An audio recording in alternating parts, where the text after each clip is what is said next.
What's going on, everybody, and welcome back to Comic Breakdown. In this video, we are jumping into DCeased: War of the Undead Gods. This will be issue number 3. Our heroes have finally found a way to get rid of these zombies. They have a cure. The only problem, it may be too late. The new gods have become infected. A war is on the horizon. When the entire universe is at stake, we are gonna see the most unlikely of companions. Now, make sure you guys are subscribed to the channel, make sure you like this video, and with that being said, let's dive into this breakdown. Alright guys, so this issue is starting us 2 months ago. We are picking up with the war between Themyscira and the planet Ran. It is a full-scale invasion, but we know that planet Ran, it has its own defender. The man from Earth, the one we all know as Adam Strange. Fighting for his family, fighting for his adopted world, telling his wife and son that they need to move because this war is far from over. While preparing to get his wife and son out of harm's way, this is when the Zeta Beam takes him up, slowly beginning to disappear, telling his wife that he will return, that he will find them again. And that is what lands him in Gotham City. Getting the coordinates for where the Zeta Beam will be next, he takes to the air.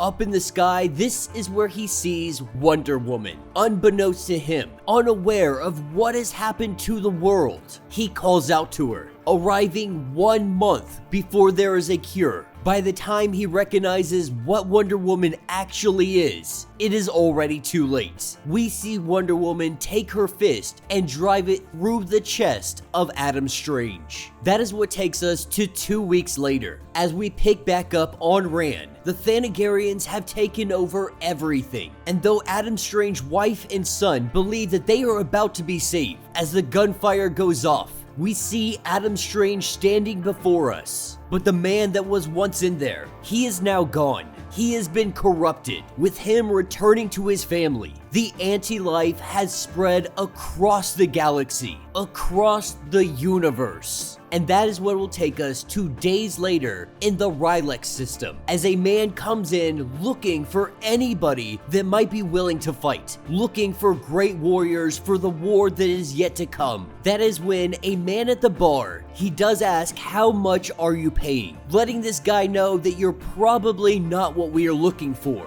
This is when we see that it is the main man. It is Lobo himself. But before he can even rip this guy's head off, before he can really start laying into him, the warships appear overhead. The warriors of Themyscira are coming down upon them. And usually Lobo isn't one to really care about things in this manner. But the Themyscirians, they just killed the bartender. And so it is time for Lobo to start cracking some skulls. As one of these soldiers grabs hold of Lobo, they try to rip him across the chest. Being successful in doing so, we see that Lobo does not turn, but he does take the soldier's head and he twists it 360, pulling it right off of his body, grabbing some explosives off of this soldier, absolutely irritated that someone just killed his bartender. As the swarm of Themyscirian soldiers descend on top of him, he takes to the sky. And without breaking a sweat, he takes down this warship. As Lobo steps out of the flames, he sees the recruiter who had come looking for great warriors. And while Lobo, he may very well be one of the greatest warriors there are, he doesn't do anything for free. That is when we hop over to Themyscira. They are currently having a funeral for Diana. As everybody says their goodbyes, Artemis and Oliver Queen lighting their arrows, shooting them off to the wooden ship, we watch as it burns. This is when we see an unexpected guest. While many gods were invited to this funeral, there was one god that was not invited that has shown up. That, of course, is the god of war. That is Ares. Obviously, not wanting to invite the god of war to a peaceful endeavor, he has not come to ruin anyone's day. He is here to show them, taking them to the Hall of the Gods, telling Oliver Queen that he needs to take the bow that is sitting on the mantle nearby, the golden bow of Apollo. Immediately when Oliver Queen picks up the bow, he says that he would like to make some tweaks to it, saying that it feels top heavy, with Ares almost being insulted. This is the bow that took down the Leviathan lion, but he tells Oliver, go ahead, make your tweaks to the bow. Then he goes on to let everybody know that there is a war coming, and everybody's a little bit confused because they just had their war. A war where billions had died. The problem is, Ares says that that wasn't a war. That was a massacre. That was a slaughter. There was no struggle. There was only defeat. But now a war is truly coming. The final war. Saying that it will be glorious. But it will ultimately be futile. He will stand and watch as a pariah. The universe will all die. And when the heroes ask, why are you so certain of our failure? He tells them that this has all happened before, having a record from a universe that suffered almost the same exact fate as this one. This is when the call goes out to our Green Lanterns. The war is beginning. Every single person carrying a Green Lantern ring, they are being called back to Oa. Everybody is regrouping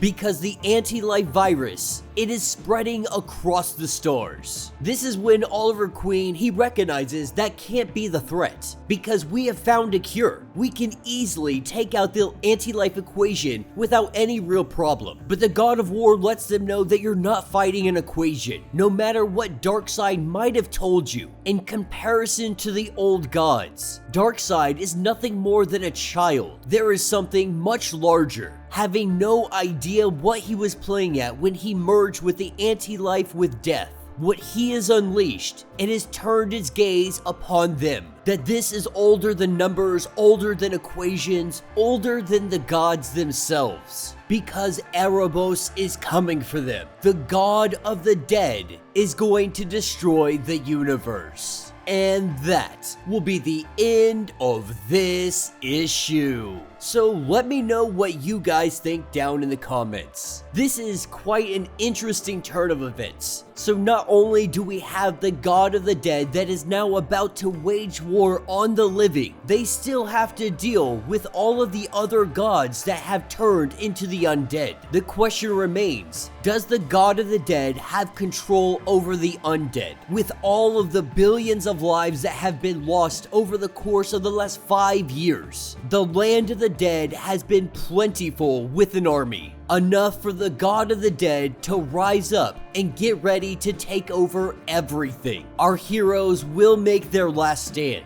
But if Ares, god of war, is right, everybody will fall. Let me know your thoughts. Let me know your theories. If you would like to get caught up on everything going on with DCeased, be sure to check out the link in my description as well as the top of this video. It is going to get you completely caught up on everything going on with this series. If you would like to support the channel, you can always do so by joining the channel membership. Much like Patreon, having 5 different tiers, from $1 to $50, from loyalty badges to getting free comics every single month. Not only are you getting tons of perks in the process, but you are helping out the channel tremendously. Now, if you are unable to do that, do me a favor, subscribe to the channel, like this video, hit that notification bell, and with that being said, until the next breakdown.